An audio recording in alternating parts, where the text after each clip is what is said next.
ജോമോൻ ആരക്കുഴയാണ് നമുക്കൊപ്പം ആദ്യം ചേരുന്നത്. ശ്രീ ജോമോൻ ആരക്കുഴ, പതിറ്റാണ്ടുകളായി തുടരുന്ന തർക്കമാണ്.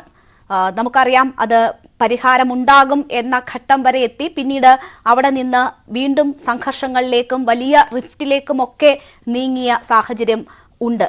ഇപ്പോൾ ഇങ്ങനെ ഒരു സംഘർഷത്തിലേക്ക് കാര്യങ്ങൾ നീങ്ങാനിടയായ സാഹചര്യം എന്താണ്?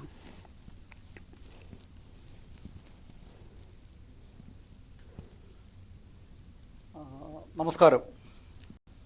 നമ്മുടെ ഒരു ചർച്ചയുടെ തലക്കെട്ട് തന്നെ സഭ അടിച്ച് പിരിയുമോ എന്നുള്ളതാണ്. ആദ്യമായി എനിക്ക് പറയാനുള്ളത്, ഇവിടെ ആദ്യമേ എന്നോട് തന്നെ പറഞ്ഞു കഴിഞ്ഞു, ഈ ഒരു തർക്കം സീറോ മലബാർ സഭയിൽ ആരംഭിച്ചിട്ട് നൂറ്റാണ്ടുകൾ ആയി. 1800 കാലഘട്ടങ്ങൾക്ക് ശേഷമാണ് സീറോ മലബാർ സഭയിൽ യഥാർത്ഥത്തിൽ ഒരു വലിയ അധപ്പതനം ആരംഭിച്ചത്. അതിൻ്റെ ചരിത്രപരമായ വസ്തുതകളോ പശ്ചാത്തലങ്ങളോ ഇവിടെ ആരും പഠിക്കാൻ ശ്രമിച്ചിട്ടില്ല. ഇന്ന് എറണാകുളത്തെ വിമത വൈദികർക്ക് പോലും അതിൻ്റെ പശ്ചാത്തലം അറിയില്ല. അതറിയാവുന്ന ഒരു വൈദികർ പോലും ഇന്ന് എറണാകുളം അങ്കമാലി അതിരൂപതയിൽ ഇല്ല എന്നുള്ളതാണ് ഏറ്റവും വലിയ ദയനീയത. അവർക്ക് ആകെ അറിയാവുന്നത്, അവർക്കൊരു 60 വർഷമായിട്ട് അവർ ജനങ്ങളുടെ നേരെ നോക്കി അവർ കുർബാന അർപ്പിക്കുന്നു. അതിനപ്പുറത്തേക്ക് ഉള്ള ഒരു സഭയുടെ പാരമ്പര്യമോ പൈതൃകമോ സീറോ മലബാർ സഭയുടെ പശ്ചാത്തലങ്ങളോ ഒരു ക്രിസ്ത്യാനിറ്റിയോ അതിൻ്റെ ആത്മീയതയോ അതിൻ്റെ അടിത്തറയോ ഒന്നും അറിയാത്ത പഠിക്കാത്ത ഒരു വൈദികരായതുകൊണ്ടാണ് എറണാകുളത്ത് ഇന്ന് ഈ പ്രതിസന്ധി ഇത്രമാത്രം രൂക്ഷമാകാനായിട്ട് കാരണം. സഭ പിരിയുമോ എന്ന് ചോദിച്ചാൽ ഒറ്റ വാക്കിൽ പറഞ്ഞാൽ ഞാൻ പറയും, സഭ പിരിഞ്ഞു കഴിഞ്ഞു. കാരണം സഭ എന്ന് പറഞ്ഞാൽ ഒരു ചട്ടക്കൂടാണോ, കുറേ കെട്ടിടങ്ങളാണോ, അതോ ആത്മീയതയുടെ ബലമുള്ള അടിത്തറയുള്ള ക്രിസ്തുവിന്മേൽ പണിയപ്പെട്ട?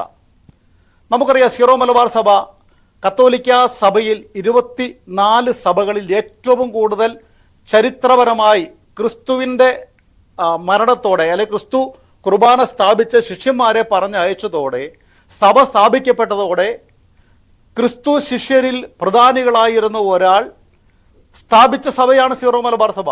ഇത്രമാത്രം അടിത്തറയുള്ള 2000 വർഷം ഒരു ചരിത്രപരമായിട്ടുള്ള ബലമുള്ള ഒരു സഭ കത്തോലിക്ക സഭയിൽ വേറെയില്ല. അപ്പോൾ ഇതിൻ്റെ അടിത്തറ എന്ന് പറയുന്നത് ക്രിസ്തുവിൽ കേന്ദ്രീകൃതമായ ഒരു അടിത്തറയിൽ പണിതപ്പെട്ട ഒരു സഭ, അത് നിലനിൽക്കുന്നത് അതിൻ്റെ ആരാധനാക്രമത്തിലും അതിൻ്റെ ആത്മീയതയിലുമാണ്. പക്ഷേ എറണാകുളത്തെ സംബന്ധിച്ചിടത്തോളം ഇവർക്ക് അതിൻ്റെ അടിത്തറയില്ല, അതിൻ്റെ ആത്മീയത. ഇത് രണ്ടും, അതിൻ്റെ ആരാധനാക്രമവും അടിത്തറയും അതിൻ്റെ ആത്മീയതയും എറണാകുളത്തെ ഈ പറയുന്ന വിമത വൈദികർ അത് നശിപ്പിച്ചു. കത്തോലിക്ക സഭയിലെ ലോകത്താകമാനം നിറഞ്ഞു നിൽക്കുന്ന വൈദിക സമൂഹം, പിതാക്കന്മാർ, ബിഷപ്പുമാർ, കർദിനാളുമാർ, ഈ എറണാകുളത്തെ വിമത വൈദികർ 350 പേര് കാരണം ലോകത്തെവിടെയെങ്കിലും ഏതെങ്കിലും ഒരാൾക്ക് ഞാൻ അച്ഛനാണ്, ഞാൻ വൈദികനാണ്, ഞാൻ പുരോഹിതനാണ് എന്ന് പറയാൻ സാധിക്കുമോ? എനിക്കറിയാം, വ്യക്തിപരമായിട്ട് അറിയാവുന്ന പല വൈദികർ പോലും ഇന്ന് പുറത്തിറങ്ങുന്നത് പാൻറ്റും ഷർട്ടും ഇട്ട, ലോഹ ധരിക്കാറില്ല. എറണാകുളത്തെ വൈദികർ പോലും, അല്ലെ എറണാകുളത്തെ മറ്റ് കോൺഗ്രിഗേഷനുള്ള വൈദികർ പോലും ലോഹ ധരിക്കാതെ പുറത്തു നടക്കുന്നത്. അതിന്റെ കാരണം എന്താ? ആ ഒരു അവസ്ഥയിലേക്ക് എത്തിവെച്ചത് ആരാണ്? അപ്പോൾ യഥാർത്ഥത്തിൽ സഭ, എറണാകുളത്തെ സഭ എന്ന് പറയുന്നത്, സീറോ മലബാർ സഭ എന്ന് പറയുന്നത് യഥാർത്ഥത്തിൽ ഇവർ പിളർത്തി കഴിഞ്ഞു. ഇനി ഈ പിളർന്ന സഭയെ ഒന്നുകൂടി നവീകരിച്ച് പുഴുക്കുത്തുകളെ മാറ്റി, അതിനകത്ത് വൈദികർ മാറി നിൽക്കണം.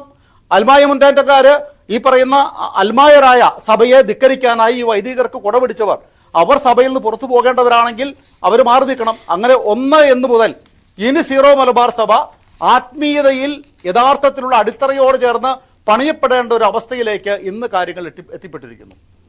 അപ്പോൾ ഇതിൻ്റെ ഉത്തരവാദി ആരാണ് എന്ന് ചോദിച്ചാൽ എറണാകുളത്തെ വിമത വൈദികർ മാത്രമാണ്. കാരണം അവർക്ക് സീറോ മലബാർ സഭയിലെ 35 രൂപതകളോട് ചേർന്ന് നിൽക്കാൻ, സീറോ മലബാർ സഭ എന്ന് പറയുന്ന തായ് തണ്ടിനോട് ചേർന്ന് നിൽക്കാൻ അവർക്ക് സാധ്യമല്ല. അവർ വ്യക്തമായിട്ട് പല സമയത്ത് തുറന്നു പറഞ്ഞിട്ടുണ്ട്, വൈദികർ തുറന്നു പറഞ്ഞിട്ടുണ്ട്.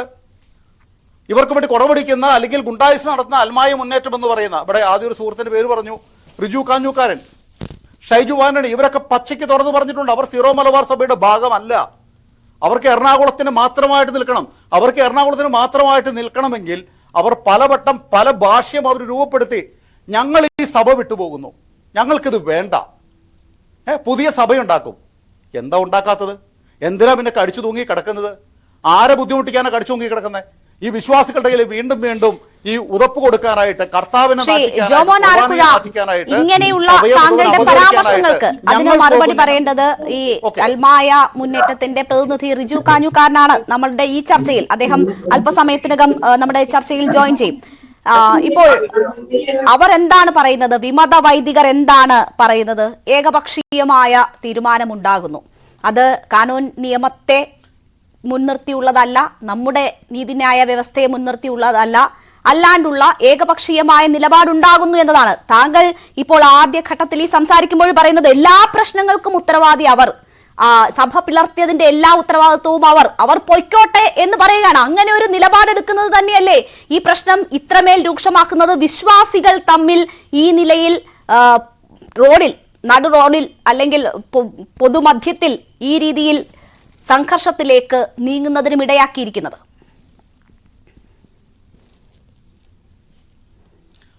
ഒരിക്കലും അല്ല, ഞാൻ പറയാം. അതായത് ഈ പ്രശ്നത്തിന്റെ ഉത്തരവാദികൾ ഈ പറയുന്ന വൈദികരാണ് എന്ന് ഞാൻ പറയുമ്പോഴും ഒരു കാര്യം, ഒരു വസ്തുത നമ്മൾ മനസ്സിലാക്കണം. സീറോ മലബാർ സഭ എന്ന് പറയുന്നതും സീറോ മലബാർ സഭയിലെ വൈദികർ എന്ന് പറയുന്നതും ഇവർ ഏതെങ്കിലും ഒരു രൂപതയുടെ മാത്രം കീഴിൽ വരുന്നതല്ല. സീറോ മലബാർ സഭ ഒരു ആർക്കി എപ്പിസ്കോപ്പൽ സഭയാണ്. ഇത് പെന്തക്കോസ്ത് സഭയല്ല. നമ്മളെന്താ അത് മനസ്സിലാക്കാത്തത്? ഇവിടെ ഇന്ന് പലർക്കും അറിയത്തില്ല സീറോ മലബാർ.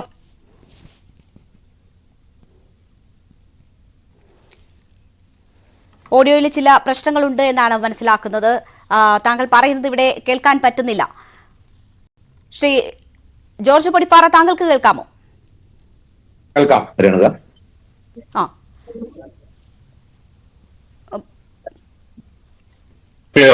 ഓക്കെ, ഞാൻ ശ്രീ ജോർജ് പൊടിപ്പാറ, ഞാൻ താങ്കളിലേക്ക് വരാം. ഇപ്പോൾ ജോമോൻ വീണ്ടും ലഭ്യമാണ്. ജോമോന് വീണ്ടും ലഭ്യമാണ്.